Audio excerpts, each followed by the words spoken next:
ஜெஃப்னா கலரி சொந்தங்களுக்கு இனிய காலை வணக்கம். இலங்கையில் நாளாந்தம் வெளியாகும் பத்திரிகைகளின் முக்கிய செய்திகளை பற்றி பேப்பர் டைம் நிகழ்ச்சியூடாக பார்த்து வருகின்றோம். அந்த வகையில் 26ஆம் தேதி ஏப்ரல் மாதம் 2025ஆம் ஆண்டு வெளியான பத்திரிகைகளின் முக்கிய செய்திகளை பற்றி பார்க்கலாம். முதலில் உதயன் பத்திரிகையில் அமைந்துள்ள முக்கிய செய்திகளாக, அரசிடம் இனவாதம் இல்லையென்றால் திஸ்ஸ விகாரைக்கு தீர்வு வழங்க தயாரா? கஜேந்திரகுமார் எம்பி கேள்வி. தேசிய மக்கள் சக்தி இனவாதமற்ற கட்சி என்றால் தையிட்டியில் உள்ள சட்டவிரோத விகாரை உட்பட அத்தனை இனவாத செயற்பாடுகளையும் முடிவுக்கு கொண்டு வர முடியுமா? இவ்வாறு கேள்வி எழுப்பியுள்ளார் நாடாளுமன்ற உறுப்பினர் கஜேந்திரகுமார் பொன்னம்பலம். யாழ்ப்பாணம் கொக்குவிலில் அமைந்துள்ள தமிழ் தேசிய மக்கள் முன்னணியின் தலைமை அலுவலகத்தில் நேற்று நடைபெற்ற ஊடக சந்திப்பில் கலந்து கொண்டு கருத்து தெரிவிக்கும் போதே அவர் இவ்வாறு தெரிவித்துள்ளார். அவர் மேலும் தெரிவித்துள்ளதாவது, அமைச்சர் பிமல் ரத்நாயக்க வடக்குக்கு விஜயம் மேற்கொண்டு தேர்தல் பரப்புரை நடவடிக்கையில் ஈடுபட்டிருந்த நிலையில் இலங்கையில் உள்ள மிக பெரும் தமிழ் கட்சி தேசிய மக்கள் சக்தி என்று கூறியிருக்கின்றார். கடந்த நாடாளுமன்ற தேர்தலில் வடக்கு கிழக்கில் 19 நாடாளுமன்ற உறுப்பினர்கள் தெரிவு செய்யப்பட்டிருந்தார்கள். தேசிய மக்கள் சக்திக்கு வெறும் 8 ஆசனங்கள் மாத்திரமே கிடைத்திருந்தன. இவ்வாறான நிலையில் தங்களுக்கு மாத்திரம்தான் வடக்கு கிழக்கு மக்கள் வாக்களித்து ஆணை வழங்கியுள்ளனர் என்ற அடிப்படையில் தேசிய மக்கள் சக்தியினர் கூறுவதிலிருந்தே அவர்களிடம் நேர்மை இல்லை என்பது புலப்படுகின்றது. 8 ஆசனங்களை மாத்திரம் வைத்துக்கொண்டு மிக தவறானதொரு கருத்துருவாக்கத்தை சர்வதேச மட்டத்தில் தேசிய மக்கள் சக்தி அரசாங்கம் செய்து வருகின்றது. தேசிய மக்கள் சக்தியினரின் இவ்வாறான கருத்துருவாக்கங்களை தோற்கடிப்பதற்காகத்தான் எதிர்வரும் உள்ளூராட்சி சபை தேர்தலை பயன்படுத்த வேண்டும் என எங்கள் மக்களிடம் தொடர்ச்சியாக கோரிக்கைகள் முன்வைத்து வருகின்றோம். சிறு சிறு விடயங்களுக்கும் தமிழ் தேசியம் பேசிக்கொண்டிருக்கும் உதிரி கட்சிகள் இனவாதத்தை தூண்டி தமிழ் மக்களை குழப்புகின்றார்கள் என்றும் அமைச்சர் பிமல் ரத்நாயக்க கூறியுள்ளார். இந்த கருத்து அவரது இயலாத்தன்மையை வெளிக்காட்டுவதாகவே உள்ளது. நீங்கள்தான் இலங்கையிலேயே மிகப்பெரிய கட்சி என்றால் வடக்கு கிழக்கில் தற்போது காணப்படும் சிறு சிறு பிரச்சனைகளை தீர்த்து வைக்கலாமே. தையிட்டியில் தமிழ் மக்களின் காணிகள் சட்டவிரோதமாக பறிக்கப்பட்டு எந்தவிதமான அனுமதிகளும் இல்லாமலே சட்டவிரோத கட்டுமானங்கள் அமைக்கப்பட்டுள்ளன. அதனை அகற்ற உடனடி நடவடிக்கை எடுக்கலாமே. பிமல் ரத்நாயக்க இப்படிப்பட்ட கருத்துக்களை கூறுவார் என்று நான் எதிர்பார்க்கவில்லை. அவர் எங்களுடன் சகஜமாக உரையாடுபவர். எங்கள் கட்சியின் பொதுச் செயலாளர் கஜேந்திரனின் நெருங்கிய நண்பர். நான் நாடாளுமன்றத்தில் அமைந்துள்ள அவரது அலுவலகத்தில் சில விடயங்களுக்காக செல்லும் போதெல்லாம் எழும்பி எங்களை வரவேற்பார். ஆனால் இன்று அவரது இத்தகைய கருத்துக்கள் அவரது இன்னொரு முகத்தை எங்களுக்கு வெளிப்படுத்தியுள்ளது. முன்னாள் ஜனாதிபதி கோத்தபாய ராஜபக்சவை சிங்கள மக்கள் அறிந்து கொள்ள 2 வருடங்கள் எடுத்தது. எனினும் தமிழ் மக்களுக்கு அவரை பற்றி தெரியும். எனினும் அன்ரோமா ரசநாயக்க தலைமையிலான தேசிய மக்கள் சக்தியை பற்றி தமிழ் மக்கள் 6 மாதங்களிலேயே நன்கு அறிந்துள்ளனர் என்றவாறாக இந்த செய்தி காணப்படுகின்றது. முதற் பக்கத்தில் அமைந்துள்ள மற்றொரு முக்கிய செய்தியாக, அனுர அரசாங்கம் இரட்டை வேடம், காணாமல் ஆக்கப்பட்டோரின் உறவுகள் நேற்றும் போர். காணாமல் ஆக்கப்பட்டோருக்கு நீதி வழங்கப்படும் என்று ஜனாதிபதி அனுர தலைமையிலான அரசாங்கம் கூறுகின்ற போதிலும் அவர்கள் எம்மிடம் ஒருவாறாகவும் சர்வதேசத்திடம் ஒருவாறாகவும் நடந்து கொள்கின்றனர் என்று காணாமல் ஆக்கப்பட்டோரின் உறவினர்கள் குற்றம் சாட்டியுள்ளனர். காணாமல் ஆக்கப்பட்ட உறவுகளுக்கு என்ன நடந்தது என்பதை வெளிப்படுத்துமாறு கோரி கிளிநொச்சி மாவட்ட காணாமல் ஆக்கப்பட்டோரின் உறவுகளால் நேற்றும் போராட்டம் ஒன்று முன்னெடுக்கப்பட்டது. இதன்போது இலங்கை அரசாங்கத்தின் இரட்டை நிலைப்பாடு தொடர்பில் காணாமல் ஆக்கப்பட்டோரின் உறவுகள் கருத்து தெரிவித்துள்ளனர். அவர்கள் மேலும் தெரிவித்துள்ளதாவது, படையினரின் கைகளில் ஒப்படைக்கப்பட்டு காணாமல் ஆக்கப்பட்டவர்களையும் காணாமல் ஆக்கப்பட்ட உறவுகளையும் நாங்கள் மிக நீண்ட நாள்களாக தேடி வருகின்றோம். கிட்டத்தட்ட 3000வது நாளே எமது போராட்டம் அண்மித்து கொண்டிருக்கின்றது. ஆனால் எமக்குரிய பதில் இன்னமும் வழங்கப்படவில்லை. கடந்த அரசாங்கங்களைப் போன்று செயற்பட மாட்டோம் என்றும் காணாமல் ஆக்கப்பட்டோரின் விடயத்துக்கு நீதி வழங்கப்படும் என்றும் தேசிய மக்கள் சக்தியினர் எம்மிடத்தில் தெரிவித்தனர். ஆனால் சர்வதேசத்துக்கான அவர்களின் பதில் வேறு மாதிரியாக உள்ளது. எமக்கு ஒரு முகத்தையும் சர்வதேசத்துக்கு இன்னொரு முகத்தையும் காண்பித்து கொண்டிருக்கின்றனர். உண்மையில் மிக தவறான ஒரு அணுகுமுறையை தற்போதைய அரசாங்கத்தினர் பின்பற்றி வருகின்றனர். எமக்கு ஏமாற்றமே மிச்சமாகி உள்ளது என்றவாறாக இந்த செய்தி காணப்படுகின்றது. முதற் பக்கத்தில் அமைந்துள்ள மற்றொரு முக்கிய செய்தியாக, கிளிநொச்சி வவுனியாவுக்கு இன்று வருகிறார் அனுர. ஜனாதிபதி அன்ருகுமார திசாநாயக்க இன்று கிளிநொச்சி மற்றும் வவுனியா மாவட்டங்களுக்கு பயணம் மேற்கொள்ள உள்ளார் என்று தெரிவிக்கப்பட்டுள்ளது.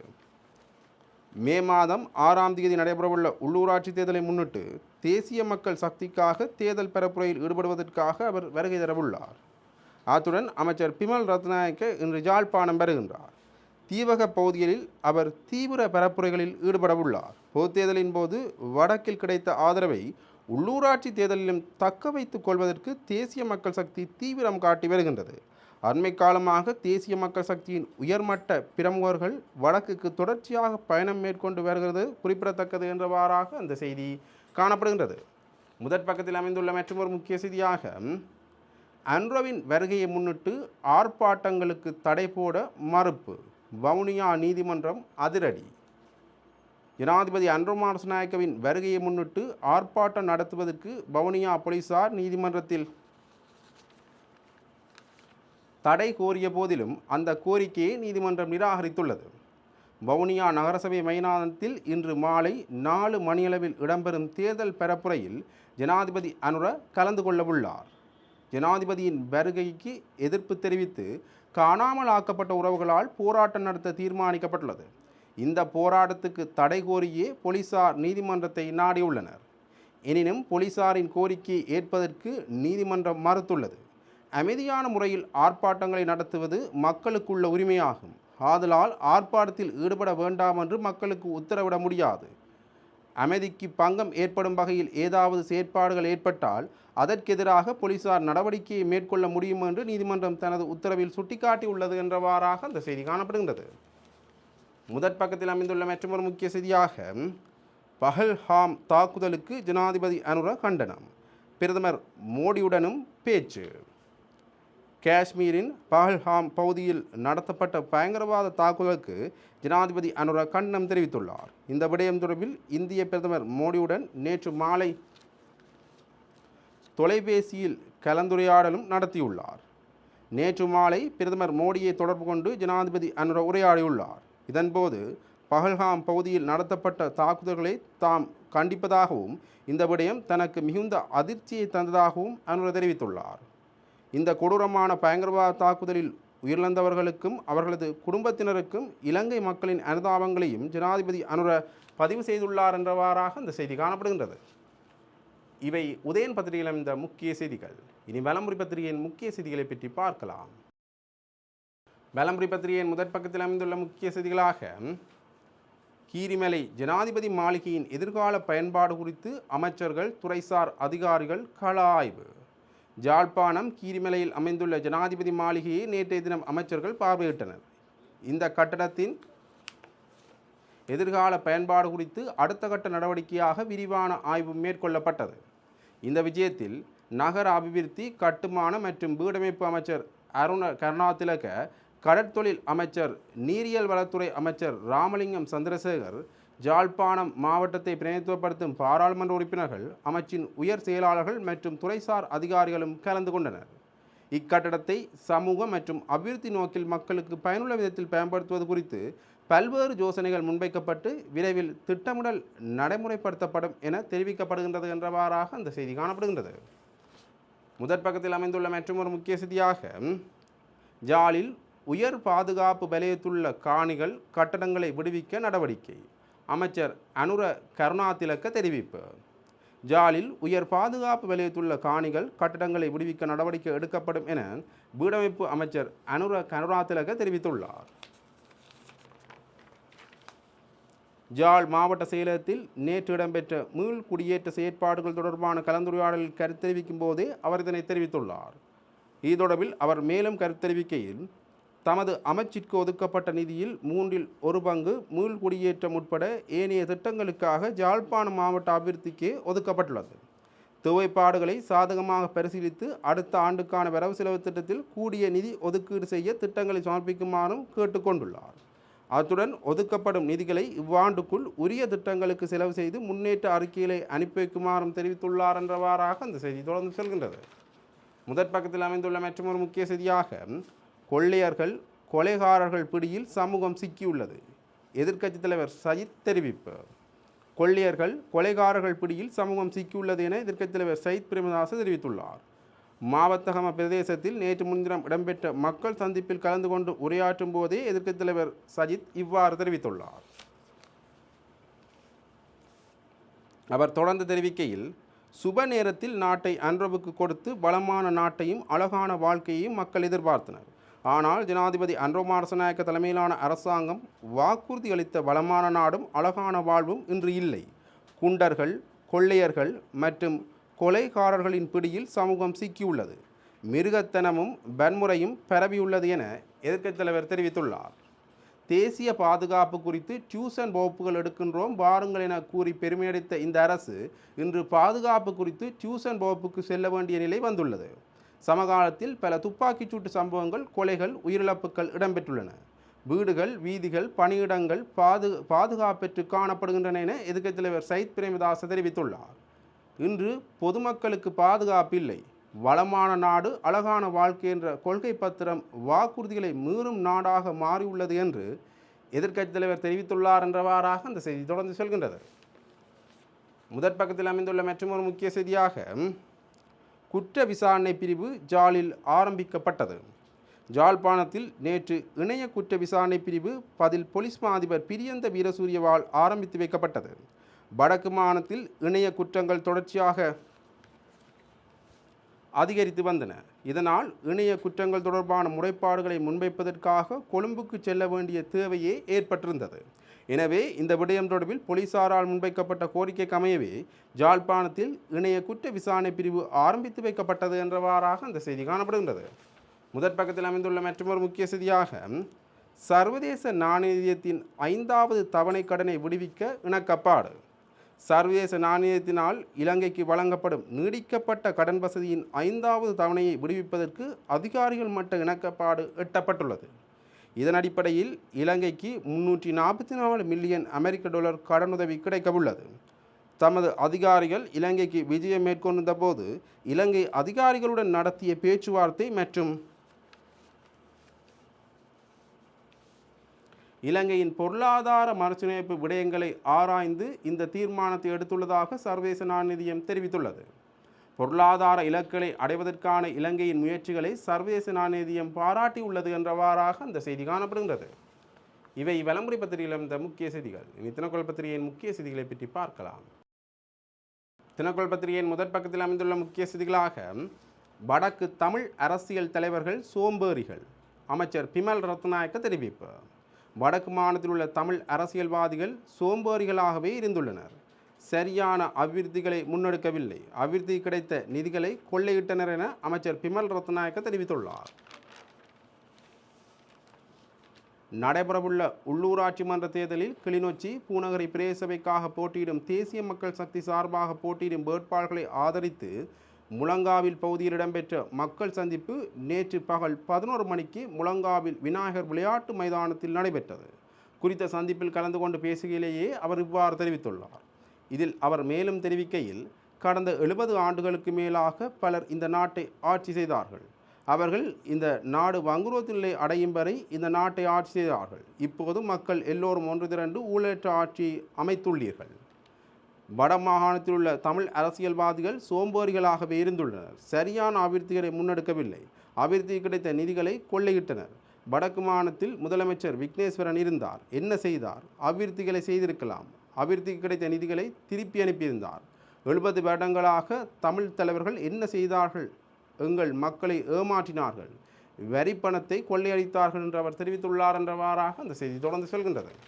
முதற் பக்கத்தில் அமைந்துள்ள மற்றொரு முக்கிய செய்தியாக, லஞ்ச ஊழல் மோசடி தவிர்ப்பு ஆணைக்குழுவின் முன்னிலையாகும் ரணில்.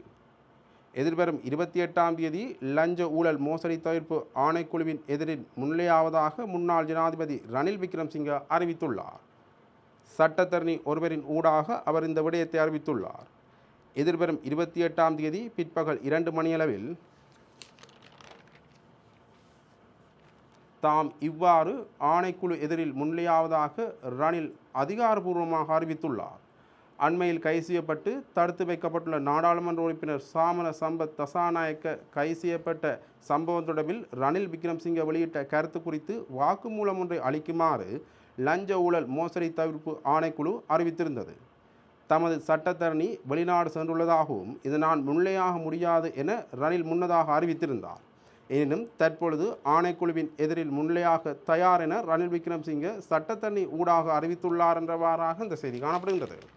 முதற் பக்கத்தில் அமைந்துள்ள மற்றொரு முக்கிய செய்தியாக ஆதங்கம் வெளியிட்டவர் மீது அமைச்சரின் சாரதி தாக்குதல், கருத்து வெளியிட மறுத்த அமைச்சர். கடற்தொழில் அமைச்சரின் சாரதியினால் முல்லைத்தீவு கேப்பாப்பிலவு கடற்தொழில் சங்க தலைவர் மீது நேற்று முன்தினம் தாக்குதல் மேற்கொள்ளப்பட்டுள்ளது. குறித்த தாக்குதல் சம்பவம் தொடர்பில் நேற்றைய தினம் கடல் தொழில் அமைச்சர் ராமலிங்கம் சந்திரசேகரிடம் ஊடகவியலாளர்கள் கேள்வி எழுப்பிய போது அது பற்றி தன்னிடம் கேட்க வேண்டாம், தற்போதைய நிகழ்வை பற்றி மட்டும் கேள்வி கேட்குமாறு தெரிவித்துள்ளார். இச்சம்பவம் தொடர்பில் தெரிய வருவதாவது, முல்லைத்தீவு கேப்பாப்பிளவு பகுதிக்கு நேற்று முன்தினம் தேர்தல் பிரசார நடவடிக்கைக்கு சென்ற கடற்தொழில் அமைச்சர் ராமலிங்கம் சந்திரசேகரன் அப்பகுதி கடற்தொழில் சங்க தலைவரை அவரது வீட்டுக்கு சென்று வெளியே அழைத்து தேர்தல் தொடர்பில் கலந்துரையாடியுள்ளார். அதன்போது கடற்தொழில் சங்க தலைவர் கடற்கரைக்கு செல்லும் வீதியினர் புனரமைத்து தருமாறு நீண்ட காலமாக பல்வேறு அரசியல் கட்சி தலைவர்களிடமும் கோரிக்கை முன்வைத்து யாரும் அதனை புனரமைத்து தரவில்லை. வருபவர்கள் எல்லாம் தேர்தல் பிரச்சாரங்களுக்காக எம்மை நாடி வந்த பின்னர் தேர்தல் முடிய எமது பிரதேசத்திற்கு வருவதில்லை. எந்த அரசியல்வாதிகளையும் நாம் நம்ப மாட்டோம். இவ்வாறு தனது ஆதங்கத்தை வெளிப்படுத்தியுள்ளார். அதன்போது அமைச்சருடன் இருந்த அவரது சாரதி ஒரு அமைச்சருடன் இவ்வாறாக கதைப்பது என கூறி அமைச்சரின் கண் முன்னாலேயே கடுமையாக தாக்கியுள்ளார். இந்நிலையில் நேற்றைய தினம் ஜாழ்ப்பாணத்தில் நடைபெற்ற நிகழ்வொன்றில் கலந்து கொண்ட கடற்தொழில் அமைச்சர் ராமலிங்கம் சந்திரசேகரிடம் ஊடகவியலாளர்கள் இது பற்றி கேள்வி கேட்டபோது கேள்வி கேட்க வேண்டாம் எனவும் நிகழ்வு தொடர்பில் ஏதேனும் கேள்விகள் இருந்தால் கேளுங்கள் எனவும் பதிலளித்துள்ளார் என்றவாறாக அந்த செய்தி காணப்படுகின்றது. முதற் பக்கத்தில் அமைந்துள்ள மற்றொரு முக்கிய செய்தியாக ஜேவிபியின் ஏவல் படையாக தமிழரசு கட்சி செயல்படுகின்றது. சட்டத்தரணி ஸ்ரீகாந்தா எச்சரிக்கை. தமிழரசு கட்சி மைத்திரிபால சிறிசேன காலத்தில் எவ்வாறு செயற்பாட்டார்களோ அவ்வாறே ரணிலுக்கு ஆதரவாக செயற்பட்டது போல அன்றகுமார அரசாங்கத்துடன் இரகசியமான ஒரு உடன்பாட்டின் அடிப்படையில் செயற்பட தொடங்கியுள்ளது. தமிழரசு கட்சி எம்பிக்கள் சிலர் ஜேவிபியின் பேச்சாளர்களாக இயங்கி வருகின்றனர். எனவே எம்ஏ சுமந்திரன் கட்சியில் இருக்கும் வரை தமிழ் மக்களின் அரசியல் அபிலாஷைகளை எதிர்பார்க்க முடியாது. மக்கள் சிந்தித்து செயல்பட வேண்டுமென தமிழ் தேசிய கட்சி தலைவரும் சிரேஷ்ட சட்டத்தரணியுமான நல்லதம்பி ஸ்ரீகாந்தா தெரிவித்துள்ளார். மட்டக்களப்பு கல்குடா தேர்தல் தொகுதியில் ஏறாவூர் பெற்று பிரதேச சபைக்கான வேட்பாளர் அறிமுக கூட்டத்தில் பேசுகையிலேயே அவர் இவ்வாறு தெரிவித்துள்ளார். அவர் மேலும் தெரிவிக்கையில், தமிழ் கட்சிகள் தங்களுடைய சொந்த காரணங்களுக்காக தனித்து போட்டியிடுகின்றனர். காலப்போக்கிலே இந்த கொடியின் கீழ் வருவார்கள். ஆனால் தமிழரசு கட்சி கடந்த தேர்தலில் மாபெரும் வெற்றியை பெற்றிருக்கின்றோம் என்று மார்தட்டி கொண்டிருக்கின்றது. எமது மக்களுக்காக பேச வேண்டியவர்கள் இன்று தமிழர்களின் தேசிய அபிலாஷைகளுக்கு எதிராக செயற்பட்டு கொண்டிருக்கின்ற சிங்கள இனவாதிகளின் எடுபிடிகளான இந்த ஜேவிபி தமிழ் எம்பிக்களுக்கு பேச்சாளர்களாக தமிழரசு கட்சி சில உறுப்பினர்கள் இயங்கிக் கொண்டிருக்கின்றனர் என்று அவர் தெரிவித்துள்ளார் என்றவாறாக இந்த செய்தி தொடர்ந்து செல்கின்றது. இவை தினக்குள் பத்திரிகையில் அமைந்த முக்கிய செய்திகள். இன்று வெளியான பத்திரிகைகளின் முக்கிய செய்திகளை பற்றி பார்த்தோம். தொடர்ந்தும் பத்திரிகை செய்திகளை அறிந்து கொள்ள பேப்பர் டைம் நிகழ்ச்சியுடன் இணைந்திருங்கள். நன்றி, வணக்கம்.